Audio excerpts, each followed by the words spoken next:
Chapter 9. Between the ages of 6 and 8, Nathaniel visited his master only once a week. These occasions, on Friday afternoons, were subjects of great ritual. After lunch, Nathaniel had to go upstairs to wash and change his shirt. Then, at precisely 2:30, he presented himself at the door of his master's reading room on the first floor. He would knock 3 times, at which a voice would call to him to enter. His master reclined in a wicker chair in front of a window overlooking the street. His face was often in shadow. Light from the window spilled round him in a nebulous haze. As Nathaniel entered, a long, thin hand would gesture towards the cushions piled high on the oriental couch on the opposite wall. Nathaniel would take a cushion and place it on the floor. Then he sat, heart pounding, straining to catch every nuance of his master's voice, terrified of missing a thing.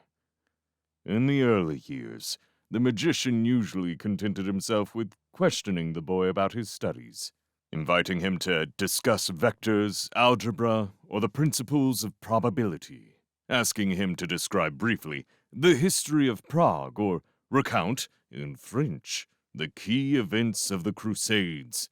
The replies satisfied him almost always. Nathaniel was a very quick learner. On rare occasions, the master would motion the boy to be silent in the middle of an answer, and would himself speak about the objectives and limitations of magic. "A magician," he said, "is a wielder of power. A magician exerts his will and effects change. He can do it from selfish motives or virtuous ones. The results of his actions can be good or evil. But the only bad magician is an incompetent one."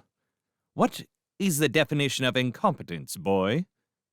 Nathaniel twitched on his cushion. "Loss of control." "Correct.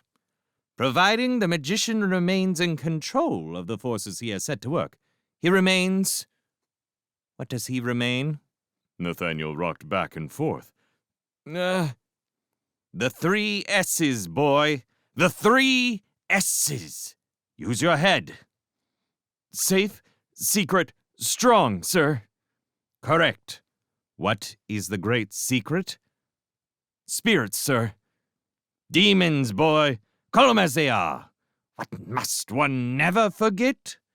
"Demons are very wicked and will hurt you if they can, sir." His voice shook as he said this. "Good, good. What an excellent memory you have, to be sure. Be careful how you pronounce your words. I fancy your tongue tripped over itself there. Mispronouncing a syllable at the wrong time may give a demon just the opportunity it has been seeking." "Yes, sir." "So, demons are the great secret. Common people know of their existence and know that we can commune with them. That is why they fear us so. But they do not realize the full truth, which is that all our power derives from demons. Without their aid, we are nothing but cheap conjurers and charlatans. Our single great ability is to summon them and bend them to our will. If we do it correctly, they must obey us. If we make but the slightest error, they fall upon us and tear us to shreds. It is a fine line that we walk, boy. How old are you now?" "8, sir. 9 next week." 9? Good. Then next week we shall start your magical studies proper. Mr. Purcell is busy giving you a sufficient grounding in the basic knowledge. Henceforward, we shall meet twice weekly, and I shall start introducing you to the central tenets of our order. However, for today, we shall finish with you reciting the Hebrew alphabet and its first dozen numbers. Proceed." Under the eyes of his master and his tutors, Nathaniel's education progressed rapidly. He delighted in reporting his daily achievements to Mrs. Underwood and basking in the warmth of her praise. In the evenings, he would gaze out of his window towards the distant yellow glow that marked the tower of the Parliament buildings, and dream of the day when he would go there as a magician, as one of the ministers of the noble government. 2 days after his 9th birthday, his master appeared in the kitchen while he was eating breakfast. "Leave that, and come with me," the magician said. Nathaniel followed him along the hall and into the room that served as his master's library. Mr. Underwood stood next to a broad bookcase filled with volumes of every size and color, ranging from heavy leather-bound lexicons of great antiquity to battered yellow paperbacks with mystic signs scrawled on the spines. "This is your reading matter for the next 3 years," his master said, tapping the top of the case. "By the time you're 12, you must have familiarized yourself with everything it contains. The books are written in Middle English, Latin, Czech, and Hebrew, for the most part, although you'll find some Coptic works on the Egyptian rituals of the dead, too. There's a Coptic dictionary to help you with those. It's up to you to read all this. I haven't time to coddle you. Mr. Purcell will keep your languages up to speed. Understand?" "Yes, sir." "Sir?" "What, boy?" "When I've read through all this, sir, will I know everything I need? To be a magician, I mean, sir. It seems such an awful lot." His master snorted. His eyebrows ascended to the skies. "Look behind you," he said. Nathaniel turned. Behind the door was a bookcase that climbed from floor to ceiling. It overflowed with hundreds of books, each one fatter and more dusty than the last, the sort of books that, one could tell without even opening them, were printed in minute script in double columns on every page. Nathaniel gave a small gulp. "Work your way through that lot," his master said dryly, "and you might be getting somewhere. That case contains the rites and incantations you'd need to summon significant demons, and you won't even begin to use them till you're in your teens. So cast it out of your mind. Your case," he tapped the wood again, "gives you the preparatory knowledge and is more than enough for the moment. Right. Follow me." They proceeded to a workroom that Nathaniel had never visited before. A large number of bottles and vials clustered there on stained and dirty shelves, filled with liquids of varying color. Some of the bottles had floating objects in them. Nathaniel couldn't tell whether it was the thick, curved glass of the bottles that made the objects look so distorted and strange. His master sat at a stool at a simple wooden work table and indicated for Nathaniel to sit alongside. He pushed a narrow box across. Nathaniel opened it. Inside was a small pair of spectacles. A distant memory made him shudder sharply. "Well, take them out, boy. They won't bite you. Right. Now look at me. Look at my eyes. What do you see?" Unwilling, Nathaniel looked. He found it very difficult to peer into the fierce, fiery brown eyes of the old man, and as a result, his brain froze. He saw nothing.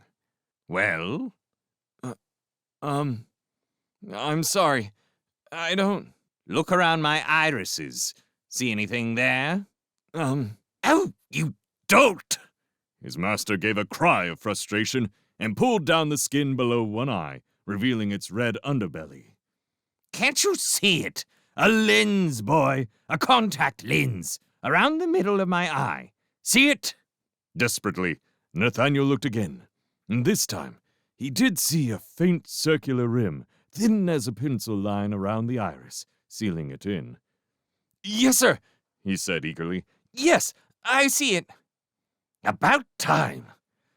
"Right." His master sat back on the stool. "When you are 12 years old, 2 important things will happen. First, you will be given a new name which you shall take as your own. Why? To prevent demons getting power over me by discovering my birth name, sir. Correct. Enemy magicians are equally perilous, of course. Secondly, you will get your first pair of lenses, which you can wear at all times. They will allow you to see through a little of the trickery of demons. Until that time, you will use these glasses, but only when instructed, and on no account are they to be removed from this workroom. Understand? Yes, sir. How do they help me see through things, sir? When demons materialize, they can adopt all manner of false shapes, not just in this material realm, but on other planes of perception too. I shall teach you on these planes anon. Do not question me on them now. Some demons of the higher sort can even become invisible. There is no end to the wickedness of their deceptions. The lenses, and to a lesser extent the glasses, allow you to see on several planes at once, giving you a better chance of piercing their illusions. Observe.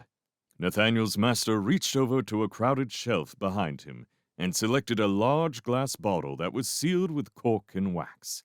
It contained a greenish, briny liquid and a dead rat, all brownish bristles and pale flesh. Nathaniel made a face. His master considered him. What would you say this was, boy? He asked. A rat, sir. What kind? A brown one. Rattus norvegicus, sir. Good. Latin tag too, eh? Very good.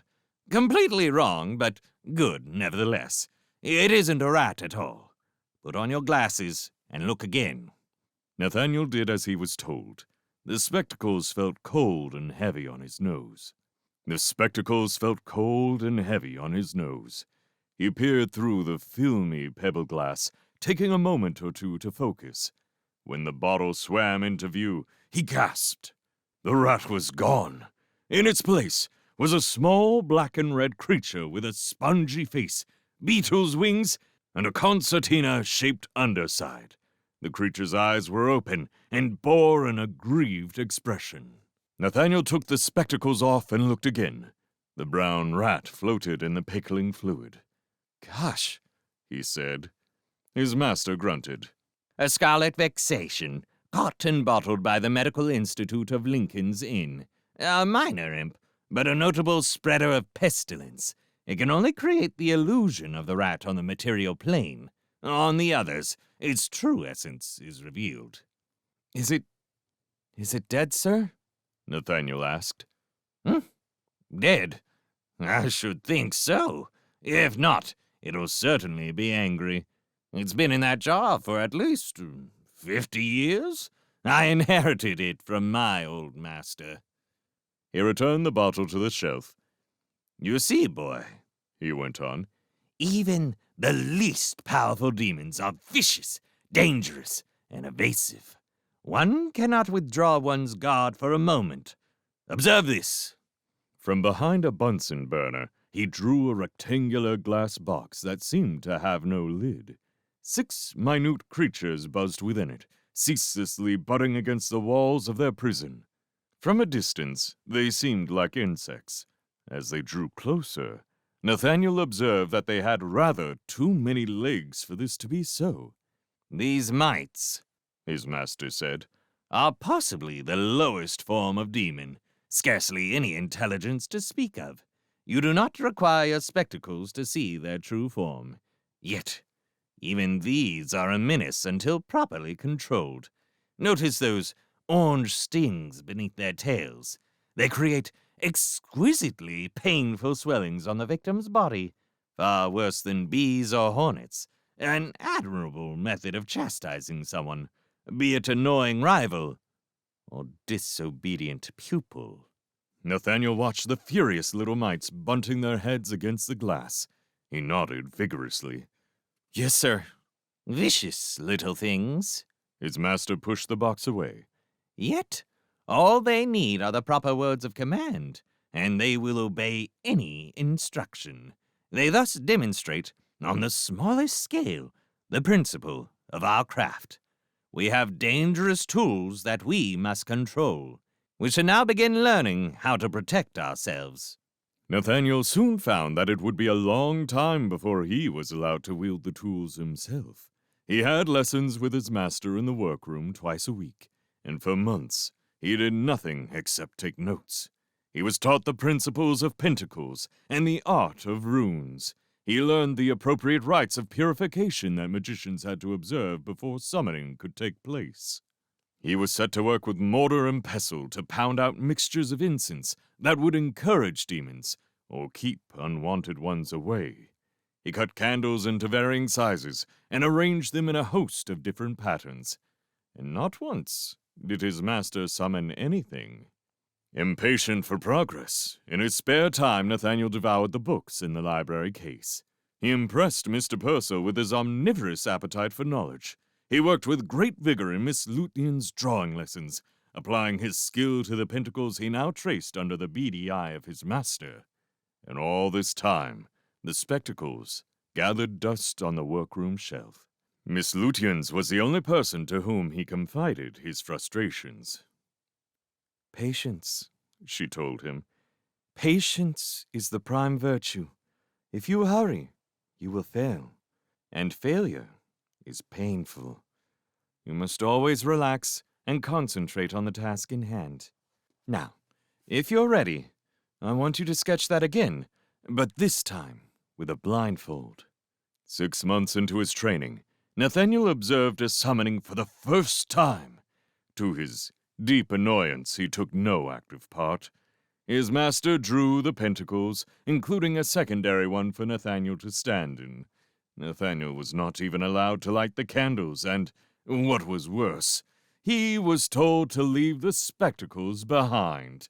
How will I see anything? He asked, rather more pettishly than was his habit with his master. A narrow-eyed stare instantly reduced him to silence. The summoning began as a deep disappointment. After the incantations, which Nathaniel was pleased to find he largely understood, nothing seemed to happen. A slight breeze blew through the workroom. Otherwise, all was still. The empty pentacle stayed empty. His master stood close by, eyes shut, seemingly asleep. Nathaniel grew very bored. His legs began to ache. Evidently, this particular demon had decided not to come. All at once, he noticed with horror that several of the candles in one corner of the workroom had toppled over. A pile of papers was alight, and the fire was spreading. Nathaniel gave a cry of alarm and stepped. Stay where you are! Nathaniel's heart nearly stopped in fright. He froze with one foot lifted. His master's eyes had opened and were gazing at him with an awful anger. With a voice of thunder, his master uttered the 7 words of dismissal. The fire in the corner of the room vanished, the pile of papers with them. The candles were once again upright and burning quietly. Nathaniel's heart quailed in his breast. Step outside the circle, would you? Never had he heard his master's voice so scathing. I told you that some remain invisible. They are masters of illusion and know 1,000 ways to distract and tempt you. One step more, and you'd have been on fire yourself. Think of that while you go hungry tonight. Get up to your room. Further summonings were less distressing. Guided only by his ordinary senses, Nathaniel observed demons in a host of beguiling shapes. Some appeared as familiar animals, mewling cats, wide-eyed dogs, forlorn, limping hamsters that Nathaniel ached to hold. Sweet little birds hopped and pecked at the margins of their circles. Once, a shower of apple blossom cascaded from the air, filling the room with heady scent that made him drowsy. He learned to withstand inducements of all kinds. Some invisible spirits assailed him with foul smells that made him retch. Others charmed him with perfume that reminded him of Miss Lutyens or Mrs. Underwood's. Some attempted to frighten him with hideous sounds, with squelchy rendings, whisperings, and gibbering cries. He heard strange voices calling out beseechingly, first high-pitched, then plummeting deeper and deeper, until they ring like a funeral bell. But he closed his mind to all these things, and never came close to leaving the circle. A year passed before Nathaniel was allowed to wear his spectacles during each summoning. Now, he could observe many of the demons as they really were. Others, slightly more powerful ones, maintained their illusions even on the other observable planes. To all these disorienting shifts in perception, Nathaniel acclimatized calmly and confidently. His lessons were progressing well, his self-possession likewise. He grew harder, more resilient, more determined to progress. He spent all his spare waking hours poring through new manuscripts. His master was satisfied with his pupil's progress, and Nathaniel, despite his impatience with the pace of his education, was delighted with what he learned. It was a productive relationship, if not a close one, and might well have continued to be so, but for the terrible incident that occurred in the summer before Nathaniel's 11th birthday.